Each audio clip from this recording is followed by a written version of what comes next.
chào các bạn đã trở lại với kênh Cô Ba Bình Dương. Mình là con gái của cô Ba Bình Dương đây. Hôm nay mình xin chia sẻ đến mọi người cách làm món chả phượng. Nếu bạn muốn trưng bày mâm cỗ Tết trở nên đặc biệt hơn thì đây là một gợi ý cho các bạn nha. Bạn nào thích nhớ đăng ký kênh để theo dõi những video tiếp theo của mình nhé. Món ăn tưởng chừng như cầu kỳ phức tạp nhưng thật ra nguyên liệu lại vô cùng gần gũi, dễ kiếm. Chỉ cần chút khéo léo là tạo nên món ăn vừa ngon lại vừa hấp dẫn cho ngày Tết này rồi. Nào mình cùng vào bếp nha các bạn.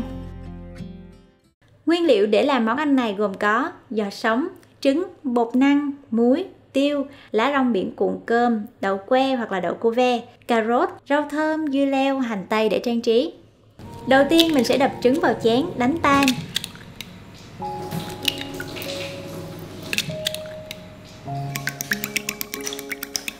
Lấy một muỗng canh bột năng pha với một ít nước và khuấy đều để bột năng tan hoàn toàn. Pha bột năng vào sẽ giúp trứng tráng có độ dai hơn, khi cuộn không bị rách. Sau đó đổ phần bột năng này vào tô trứng, khuấy để hỗn hợp trộn đều với nhau. Bây giờ mình sẽ lọc hỗn hợp này qua rây để khi tráng trứng sẽ đều và đẹp hơn. Chuẩn bị một chiếc chảo chống dính có đáy phẳng như thế này. Thoa một lớp dầu ăn mỏng lên đáy chảo, bật lửa và để chảo nóng. Sau đó múc một muỗng trứng đổ lên mặt chảo. Nhớ dàn đều trứng để tạo thành những lát trứng thịt mỏng và phẳng nha. Đừng để chỗ lồi chỗ lõm hay bị thủng rách, khi gói chả sẽ không được đẹp. Đậy nắp lại một chút để mặt trứng được chín đều. Trứng chín rồi này các bạn. Mình tách trứng khỏi thành và đáy chảo, đảm bảo là không còn chỗ nào bị dính với chảo để khi lấy ra không bị rách nhé. Đổ úp ra đĩa như thế này cho nguội nè. Tiếp tục tráng đến hết chỗ trứng. Các bạn xem, những miếng bánh tráng trứng mỏng vàng ươm đẹp quá. Giờ mình để trứng nguội và chuẩn bị giò cũng như rau củ để gói chả. Cà rốt mình cắt thành những thanh như thế này, có độ dày tầm 1 cm. Cắt dài và thẳng một chút để khi gói sẽ dễ hơn nhé. Mình đem chỗ cà rốt và đậu cô ve đã làm sạch này đi trụng nước sôi cho chín sơ. Để nước thật sôi, sau đó cho vào. Đợi một chút rồi vớt ra để ráo nước nha.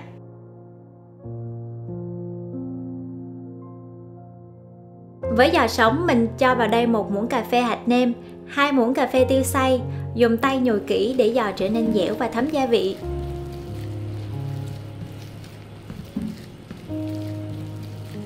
Phần chuẩn bị nguyên liệu đã xong, bây giờ mình sẽ tiến hành gói chả nha. Trải trứng lên mặt phẳng, mình sẽ lựa mặt trứng tráng vàng hơn để xuống dưới. Khi cuốn mặt này sẽ lộ ra ngoài đẹp hơn. Lấy một ít giò sống thoa đều lên bề mặt của miếng trứng tráng này. Tiếp theo là đặt lá rong biển lên trên. Miếng rong biển này mình đã cắt vừa với độ lớn của miếng trứng. Sau đó tiếp tục cho một lớp giò sống dày hơn lên giữa lá rong biển. Đặt cà rốt lên và tiếp tục phủ một lớp giò sống mỏng lên cà rốt.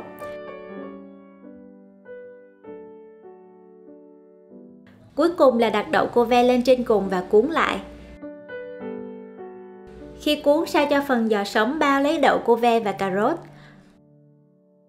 Mở ra nếu thấy phần giò sống chưa bao kín lấy đậu thì mình dùng ít giò sống nữa phủ lên như thế này. Mình dùng khoảng 100g giò sống cho một củ nhé. Đừng dùng quá nhiều, phần mắt phượng mập sẽ không đẹp. Dùng tay miết cuộn chả theo chiều nghiêng. Dùng tay sửa lại một chút, sao cho miếng chả thành hình giọt nước là được nha.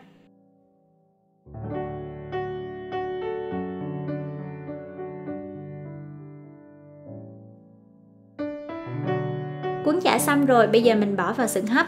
Lót giấy nến ở dưới khay, giấy nến mình đục vài lỗ nhỏ cho nước thoát, rồi đặt cuộn trứng lên trên. Đặt nồi cho nước vào và đun sôi. Khi nước sôi thì giảm lửa vừa rồi đặt xửng hấp lên nhé. Dùng một chiếc khăn xô, bọc nắp nồi lại để khi hấp nước không bị chảy xuống những cuộn trứng của mình nhé. Với chả này thì mình hấp khoảng 20 phút là chả chín. Trong lúc chờ đợi thì mình sẽ tỉa rau củ trang trí. Để tỉa đậu phượng, các bạn dùng một củ cà rốt. Chuẩn bị 3 con dao tỉa củ quả như thế này. Cắt lấy phần đuôi của củ cà rốt, chiều cao bằng chiều cao của đậu phượng mà mình muốn làm. Tiếp đó dùng dao lớn cắt vát hai cạnh sao cho tạo thành một tam giác cân như thế này. Để một cạnh cong để tạo phần đỉnh đầu. Dùng dao mũi nhọn khoét 2 chữ C ngược như thế này để tạo thành phần cổ uốn cong.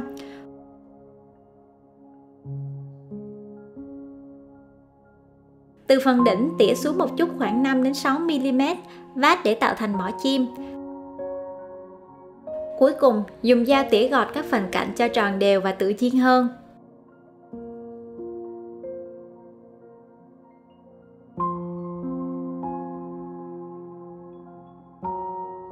Khoét mắt và nhét hạt tiêu để chim phượng của mình có thần thái hơn.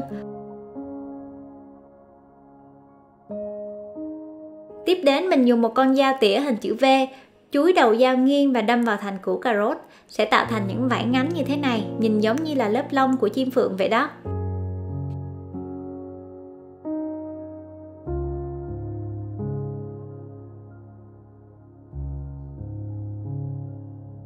Cuối cùng là tỉa phần màu. Cắt lát một miếng cà rốt mỏng. Dùng dao vẽ trước những đường lượng định tạo thành, sau đó ấn dao và cắt tỉa thành màu phượng.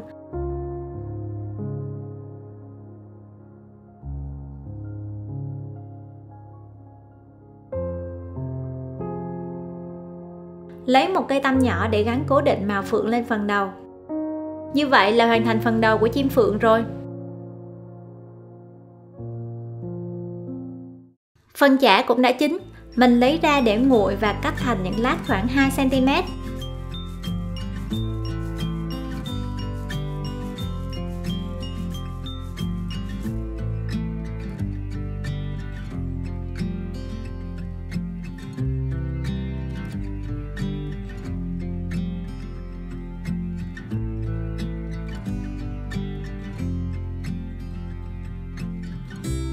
Giờ mình trang trí ra đĩa nha. Xếp phần đầu chim phượng, tỉa dưa leo thành hình như thế này, sắp hành tây xung quanh như cánh phượng. Bây giờ mình xếp chả vào. Mình xếp thành hai cái đuôi lớn như thế này, cong cong theo chiều của chiếc đĩa.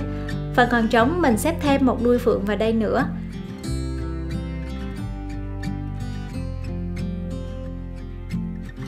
Vậy là thành phẩm chả phượng của mình đã xong rồi đây mọi người ơi. Mọi người xem có hấp dẫn không nào? Những miếng chả đầy màu sắc, màu vàng của trứng bọc bên ngoài đối lập với màu đen tách biệt của rong biển. Tiếp đến là phần chả sáng, điểm thêm màu cam của cà rốt và màu xanh của đậu. Bây giờ mình sẽ ăn thử nha.